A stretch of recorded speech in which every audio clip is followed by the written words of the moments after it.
Hi అండి. అందరికీ నమస్కారం. ఈ నెల 30వ తారీఖు మనకు ముక్కోటి ఏకాదశి వచ్చింది. ఈ యొక్క ముక్కోటి ఏకాదశి లోపల కొడుకులు ఉన్నవారు ఈ పరిహారం అయితే తప్పకుండా చేయాల్సిందే. లేకపోతే మాత్రం మీకు కీడు తప్పదు, మీ బిడ్డలకు కీడు తప్పదు. కాబట్టి ముక్కోటి ఏకాదశిలోపు ఈ వీడియో మీకు కంటపడిందంటే కనుక మీరు చాలా అంటే చాలా అదృష్టవంతులు. ఇక ముక్కోటి ఏకాదశి ఇలా ఈ రోజైనా ఈ లోపలైనా సరే చేసుకోవచ్చు. లేదంటే కనుక ముక్కోటి ఏకాదశి రోజు చేసుకున్నా కానీ చాలా అద్భుతంగా మీకు ఈ పరిహారం అనేది సిద్ధిస్తుంది. ఈ వీడియో చూసే ముందు ఓం నమో నారాయణాయ అని కామెంట్ చేయండి. వీడియోకైతే ఒక చిన్న లైక్ ఇవ్వడం మరికొంతమంది అమ్మలకి ఈ వీడియో అనేది రీచ్ అవుతుంది. అంతేకాకుండా మాకు కూడా కొంచెం మోటివేషనల్గా ఉంటుంది. ముఖ్యంగా మనకు ధనుర్మాసంలో వచ్చే మొదటి ఏకాదశిని ముక్కోటి ఏకాదశి లేదా వైకుంఠ ఏకాదశి అని పిలుస్తాము. ఏడాదిలో మనకు ఎన్నో ఏకాదశులు వస్తూనే ఉంటాయి. కానీ ముక్కోటి ఏకాదశికి చాలా ప్రాముఖ్యత, శక్తి అనేది ఉంటుంది. సాక్షాత్తు వైకుంఠ తలుపులు తెరుచుకునే రోజు. ఆ శ్రీమన్నారాయణుడు భక్తులకు ఆశీస్సులు అందించే రోజు ఇది. కాబట్టి మన పెద్దలు ఏం చెప్పేవారంటే ఈ యొక్క ముక్కోటి ఏకాదశి రోజు ఏ చిన్న పని చేసినా మనకి 1000 రెట్ల ఫలితం అనేది వస్తుందని, ఆ సూర్య భగవానుడు ధనుసు రాశిలోకి ప్రవేశించిన రోజునే మనం ముక్కోటి ఏకాదశిగా జరుపుకుంటూ ఉంటాము. ముక్కోటి దేవతలు కూడా ఆ రోజు శ్రీమన్నారాయణుడిని దర్శించుకోవడం కోసం ఉత్తర ద్వారం నుండి ఆ యొక్క దర్శనం చేసుకొని మోక్షాన్ని అయితే పొందుతుంటారు. ఇలా చెప్పుకుంటూ పోయామంటే ముక్కోటి ఏకాదశికి చాలా అంటే చాలా ప్రత్యేకత ఉంది. అయితే ఈ యొక్క ముక్కోటి ఏకాదశిలోపు కానీ ముక్కోటి ఏకాదశి రోజు కానీ కొడుకులు ఉన్నవారు తప్పకుండా ఎలా చేయాల్సిందే. లేదంటే కీడు అనేది జరుగుతుందని చెప్పి మన శాస్త్రాలు, మనకి పండితులు గట్టిగా నొక్కి మరీ చెప్తున్నారు. ఎందుకు అంటే మన పెద్దలు ఏది చెప్పినా కూడా దాని వెనుక ఖచ్చితంగా ఏదో ఒక రీజన్ అయితే ఉంటుంది. ఏముందులే అని చెప్పి నిర్లక్ష్యం చేశారంటే కనుక కీడు తప్పదని చెప్పి హెచ్చరిస్తున్నారు.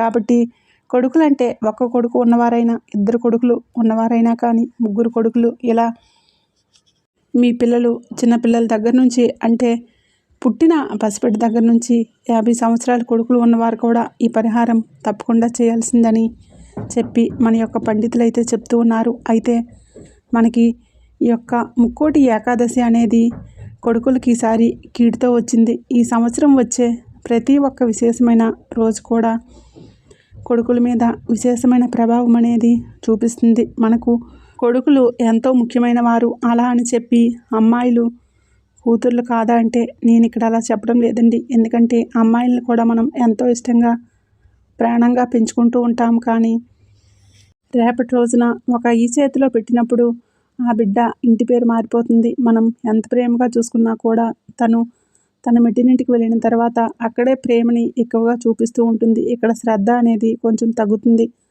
అందరూ అలా ఉండర్లేండి, కొంతమంది సంగతి చెప్తున్నాను. ఇక అబ్బాయిలు అలా కాదు. వాళ్లకు ఇష్టం ఉన్నా లేకపోయినా తల్లిదండ్రుల బాధ్యత చివరి వరకు కూడా తీసుకుంటారు.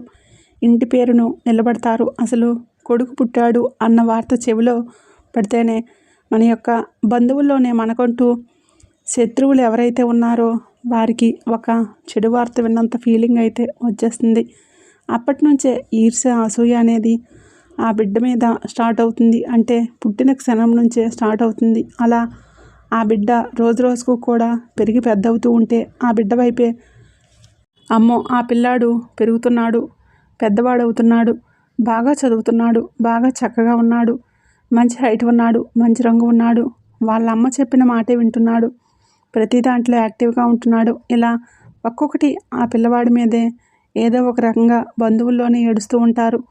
ఇక అంతకంటే ముఖ్యంగా ఫ్రెండ్షిప్, ఒక టీనేజ్ వయసు వచ్చిన తర్వాత పిల్లలు తల్లిదండ్రులు చెప్పిన మాట వినటం తగ్గించేస్తారు.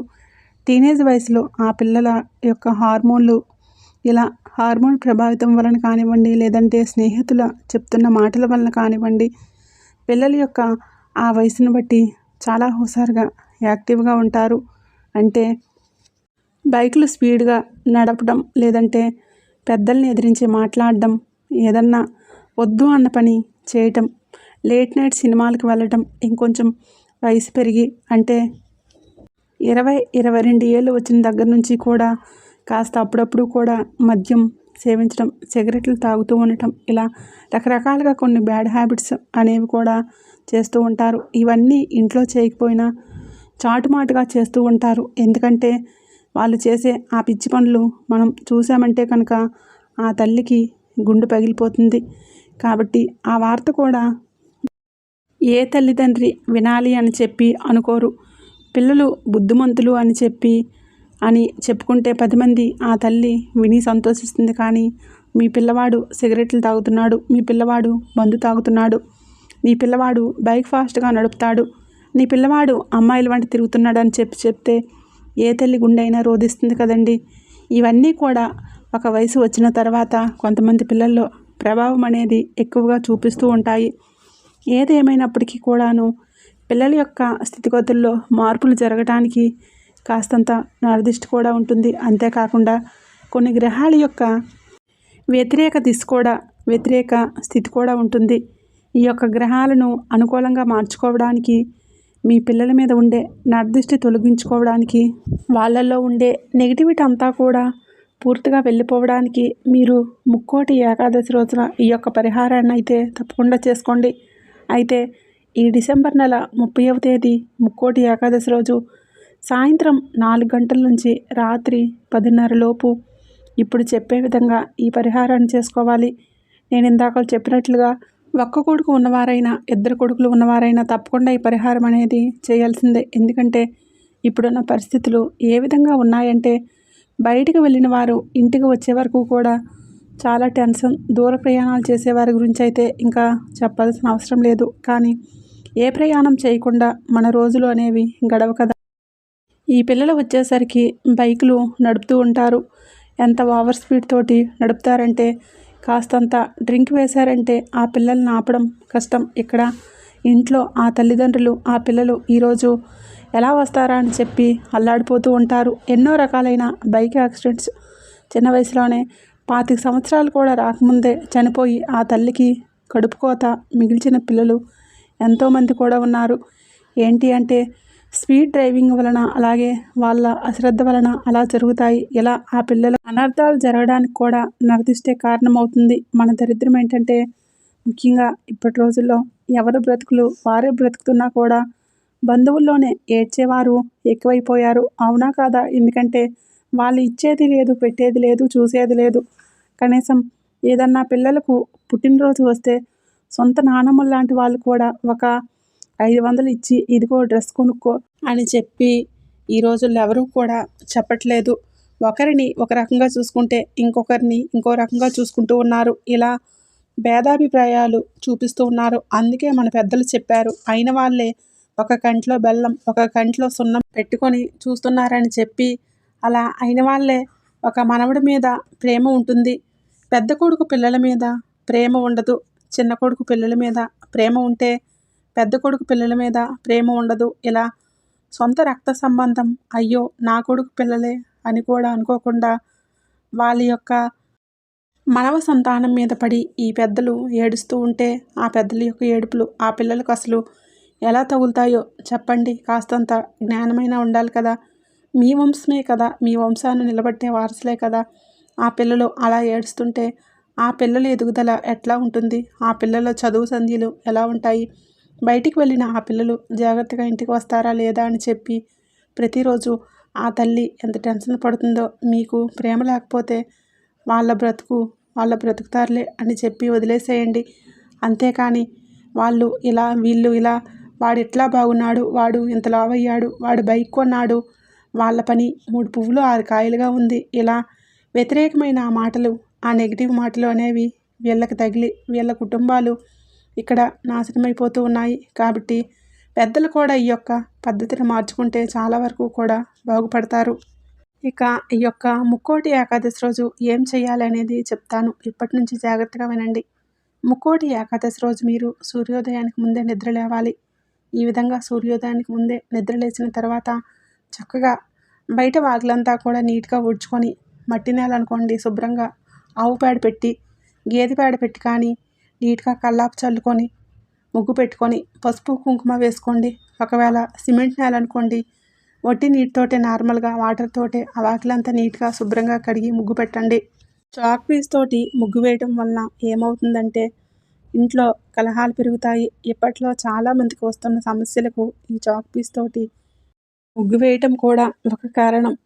మనకు వెనుకటి నుంచి వస్తున్న ఆచారం ముగ్గు పిండితోటి ముగ్గు వేయడమే. అంతేకాకుండా చాలామంది కూడా కల్లాపు చల్లడానికి సౌభాగ్య పసుపు ఎల్లో కలర్లో ఉండే రంగులను నీటిలో కలిపి వాటిని కల్లాపు చల్లి వాడుతున్నారు. అది ఎట్టి పరిస్థితుల్లో కూడా వాడకూడదు. ఇది అనేక రకాలైన స్కిన్ క్యాన్సర్లకు కారణమవుతుంది. కాబట్టి వాటిని తొక్కడానికి కూడా వీల్లేదు అని చెప్పి మనకు డాక్టర్లు మొత్తుకుంటున్నారు. కాబట్టి సిమెంట్ నేల ఉన్నవాళ్ళు ఒట్టి నీటితోనే కడగండి, ప్రాబ్లం ఏం లేదు. ఒట్టి నీటితోనే కడిగేసి శుభ్రంగా మంచిగా ఈరోజు వాకిళ్ళు తెరిచి, అంటే వైకుంఠ తలుపులు తెరుచుకునే రోజు కాబట్టి వాకిట్లో అందమైన ముగ్గులు వేసే ప్రయత్నం అయితే చేయండి. లేదంటే మనకు వీడియోల్లో కూడా చాలా రకాల వీడియోలు ఉన్నాయి, ముగ్గులు వీడియోలు. వాటిల్లో చూసుకొని వాకిళ్ళు తెరిచినట్లుగా ముగ్గులు వీడియోలు అయితే ఉంటాయి. ఈ ముక్కోటి ఏకాదశి రోజు ఆ ముగ్గు వేసుకుంటే మీకు చాలా మంచిది. అలాగే తులసి కోట దగ్గర కూడా చక్కగా పసుపు రాసుకొని కుంకుమ బొట్లు పెట్టుకొని తులసి కోట ముందు కూడా ముగ్గులు వేసుకొని చక్కగా మీరు పద్మ ముగ్గు ఉంటుంది కదా, ఆ ముగ్గు వేసుకొని పసుపు కుంకుమ వేసుకొని అలంకరించుకుంటే చాలా మంచిది. ఆ యొక్క ముక్కోటి ఏకాదశి రోజు సాక్షాత్తు విష్ణుమూర్తి, లక్ష్మీదేవి తులసమ్మలో కొలువై ఉంటారు. కాబట్టి ఈ చిన్న పని అయితే చేయండి. ఇక ఆ తర్వాత ఇంట్లోకి వచ్చిన తర్వాత ఇల్లంతా కూడా రాళ్ళ ఉప్పు కలిపిన నీటితోటి శుభ్రపరచుకోండి. ఈ విధంగా శుభ్రపరచుకోవడం వలన ఇంట్లో ఉండే నెగిటివ్ ఎనర్జీ, ఇంట్లో ఉండే జ్యేష్ఠాదేవి అంతా కూడా ఉప్పు నీటి రూపంలో బయటికి వెళ్ళిపోతుంది. ఈ విధంగా పూర్తిగా ఇల్లంతా శుభ్రపరచుకున్న తర్వాత మీరు ఇంట్లో పసుపు నీళ్ళు చల్లుకోండి. ఒకవేళ గోపంచకం ఉంటే కనుక గోపంచకం అయితే చల్లుకోండి. ఇక తర్వాత ముక్కోటి ఏకాదశి రోజు స్నానం చేసే విషయంలో చాలా జాగ్రత్తగా ఉండండి. ఎందుకంటే కనుక ముక్కోటి ఏకాదశి రోజు ఒకరోజు ముందే మీరు తలస్నానం చేయాలి. ఏకాదశి రోజు మాత్రం మీరు సాంపుతోటి కానీ కుంకుడుకాయలతోటి కానీ తల రుద్దకూడదు. ఒకరోజు ముందే మీరు తలస్నానం చేస్తూ ఉంటారు కాబట్టి నార్మల్గా మామూలు నీళ్ళు తల మీద పోసుకోండి, సరిపోతుంది. అంతేగాని షాంపూ కానీ కుంకుడుకాయ కానీ వేసి తల మీద ముక్కోటి ఏకాదశి రోజు రుద్దుకోకూడదు. అలా రుద్దితే అనేక రకాలైన దోషాలు వచ్చి కర్మలను అనుభవించాల్సి వస్తుంది. ఈ చిన్న విషయాన్ని కూడా గుర్తుంచుకోండి. ఈ విధంగా మీరు స్నానం చేసేటప్పుడు స్నానం చేసే నీటిలో కాస్తంత పసుపు వేసుకుని స్నానం చేయటం వలన మీ యొక్క శరీరం అంతా కూడా శుద్ధి అవుతుంది. ఈ విధంగా స్నానం చేసిన తర్వాత ఆ రోజు పసుపు రంగు చీర కానీ, మగవాళ్ళు కూడా పసుపు కలర్ షర్ట్ ఉంటే పసుపు కలర్ షర్ట్ కానీ, లేదంటే ఎరుపు రంగు చీర కానీ కట్టుకునే ప్రయత్నం అయితే చేయండి. నలుపు రంగుని మినహాయించి మిగతా రంగులు ఏవైనా ఉంటే ధరించవచ్చు.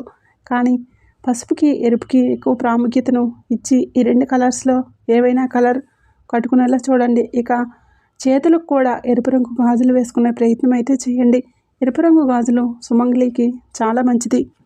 అంతేకాకుండా అమ్మవారికి ఇష్టమైన రంగు ఈరోజు ఎరుపు రంగు గాజులు వేసుకొని చక్కగా ఎరుపు రంగు చీర కట్టుకొని మెడలో నల్లపూసలు వేసుకొని కాళ్ళకి పసుపు రాసుకొని తలలో పూలు పెట్టుకొని ఇవన్నీ చేసుకొని మీరు కూడా లక్ష్మీదేవిలాగా అలంకరణ చేసుకొని పూజ చేసుకోవాలి.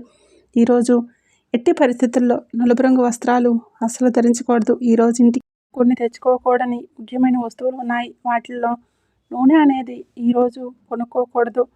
ధనియాలు లక్ష్మీదేవి స్వరూపం అయినప్పటికీ కూడాను ముక్కోటి ఏకాదశి రోజు ధనియాలు అనేవి ఇంటికి కొని తెచ్చుకోకూడదు. తర్వాత చీపురు కూడా లక్ష్మీదేవి స్వరూపమే అయినా కూడా ముక్కోటి ఏకాదశి రోజు చీపురు అనేది కొనుక్కొని ఇంటికి తెచ్చుకోకూడదు. పుల్లల చీపురైనా, బూజు చీపురైనా, ఇంకా ఏ చీపురైనా ఈరోజు ఇంటికి తెచ్చుకోకూడదు. తర్వాత ఈరోజు ఎట్టి పరిస్థితుల్లో కూడా నాన్ వెజ్ అనేది తినకూడదు.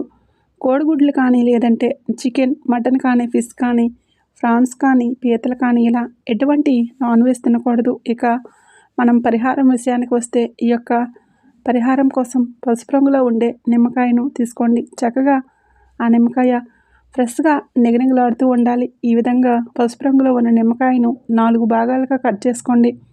ఈ విధంగా 4 భాగాలుగా కోసుకున్నప్పుడు మనకు చక్కగా ఒక పువ్వులాగా వస్తుంది. అయితే పూర్తిగా అయితే కట్ చేసుకోకూడదు. ఈ విధంగా సిద్ధపరచుకున్న నిమ్మకాయను ఒక పక్కన పెట్టుకోండి. నిమ్మకాయలో మనకు చాలా శక్తి అనేది ఉంటుంది. ఇంటికి ఇంకా మనిషికి ఉండే నెగిటివిటీని పూర్తిగా తొలగించడానికి నిమ్మకాయ చాలా శక్తివంతంగా ఉపయోగపడుతుంది. నిమ్మకాయతో చేసుకునే ఏ పరిహారానికైనా కానీ 1000 రెట్ల ఫలితం అనేది వస్తుంది. కాబట్టి నిమ్మకాయని ఈ విధంగా కోసుకొని పక్కన పెట్టుకోండి. ఇంకా తర్వాత ఒక గిన్నెలో కొంచెం రాళ్ళ ఉప్పు, కొంచెం ఆవాలను తీసుకోండి. ఈ రాళ్ళ ఉప్పు, ఆవాలు అనేవి దిష్టిని తీసివేయడానికి చాలా అద్భుతంగా ఉపయోగపడతాయి. ఇందులో కొంచెం కుంకుమ వేసి ఆ మూడింటిని చక్కగా చేత్తో కలపండి. ఈ విధంగా ఎరుపు రంగు కుంకుమ వేయటం వలన ఈ యొక్క ఎరుపు అనేది ఆ పిల్లవాడి మీద ఉండే నెగిటివ్ శక్తిని తొలగించడానికి, నరదిష్టిని తొలగించడానికి, నరకోసం తొలగించడానికి చాలా అద్భుతంగా ఉపయోగపడుతుంది. ఇప్పుడు మనం కుంకుమ, రాళ్ళ ఉప్పు, ఆవాలు ఈ మూడింటిని కలిపిన ఈ యొక్క మిశ్రమాన్ని ఆ నిమ్మకాయ లోపల ఇప్పుడు పెట్టుకోవాలి. ఈ విధంగా పెట్టుకొని దీన్ని సిద్ధపరచుకొని పక్కన పెట్టుకోండి. తర్వాత ఒక ప్లేట్ తీసుకోండి. అది స్టీల్ ప్లేట్ అయినా పర్వాలేదు, లేదంటే ఇత్తడి ప్లేట్ అయినా పర్వాలేదు. ఆ ప్లేట్లో కొంచెం కుంకుమ వేసి నీళ్ళు పోయండి. దాని మీద రాళ్ళ ఉప్పు పెట్టండి. తర్వాత మీరు ఈ విధంగా పెట్టుకున్న నిమ్మకాయను దీని మీద పెట్టేసి మీ పిల్లవాడిని తూర్పు ముఖంగా కూర్చోపెట్టాలి. అది కూడా ఇంటి బయట సాయంత్రం 4 గంటల నుంచి రాత్రి 10 గంటల లోపు మాత్రమే ఈ పరిహారాన్ని చేయాలి.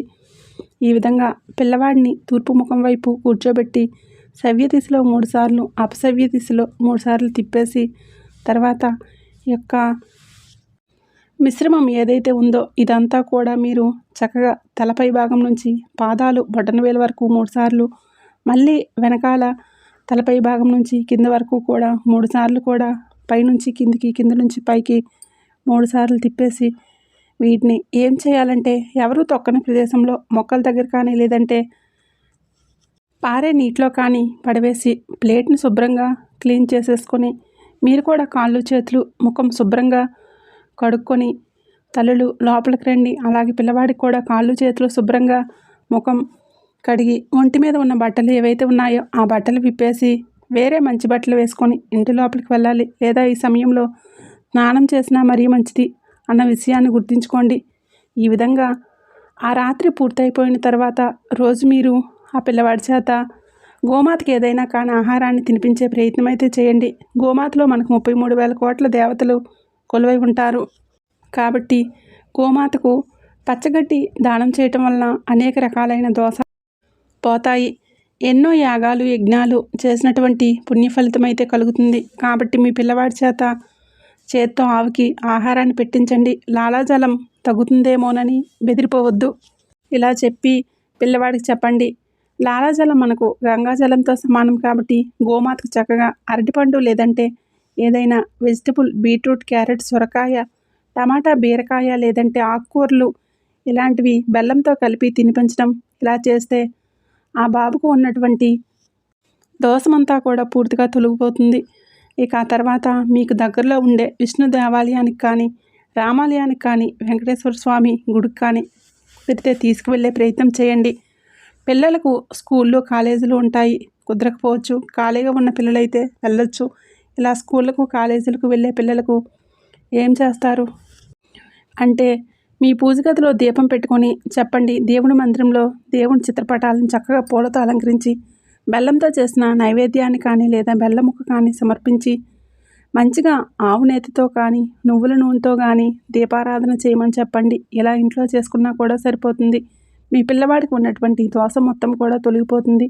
ఈ విధంగా చేయటం వలన మీ బిడ్డ మీద ఉండే నరదిష్టి, నరకోస, చెడుకొన్ను, బంధువులు ఏడుపులు ఏవైతే మృత్యు దోషాలు ఉన్నాయో ఆ దోషాలు, జాతక దోషాలు, రాహుకేతు దోషాలు, సర్పదోషాలు, ఇలా మీ పిల్లలు ఏ సమస్యలతో అయితే బాధపడుతున్నారో ఆ సమస్యలన్నీ కూడా A to Z అన్నీ పూర్తిగా క్లియర్ అయిపోతాయి. మీ బాబు ఇకపై ఏ పని చేసినా కూడా కలిసి వస్తుంది. మీ బాబుకు మంచి బుద్ధి కలుగుతుంది. సకల సంపదలు, అష్టైశ్వర్యాలు, ఆయుర ఆరోగ్యాలు లభిస్తాయి. పైగా ముక్కోటి ఏకాదశి రోజు చేసుకుంటున్నాం కాబట్టి ఆ యొక్క విష్ణుమూర్తి ఆశీస్సులతో మీరు చేసే పరిహారానికి 1000 రెట్ల ఫలితం అనేది కలుగుతుంది. అర్థమైంది కదండి. ఈ చిన్న పరిహారం నిర్లక్ష్యం చేసుకోకుండా చేసుకోండి. మరి ఈ వీడియో మీ అందరికీ కూడా నచ్చిందని అనుకుంటున్నాను. రేపు మరొక మంచి వీడియోతో మళ్ళీ కలుద్దాం. అంతవరకు కూడా ఆ యొక్క లక్ష్మీనారాయణుల యొక్క, విష్ణుమూర్తి యొక్క ఆశీస్సులు మీ మీద ఎల్లవెల్ల ఉండాలని మనస్ఫూర్తిగా కోరుకుంటున్నాను.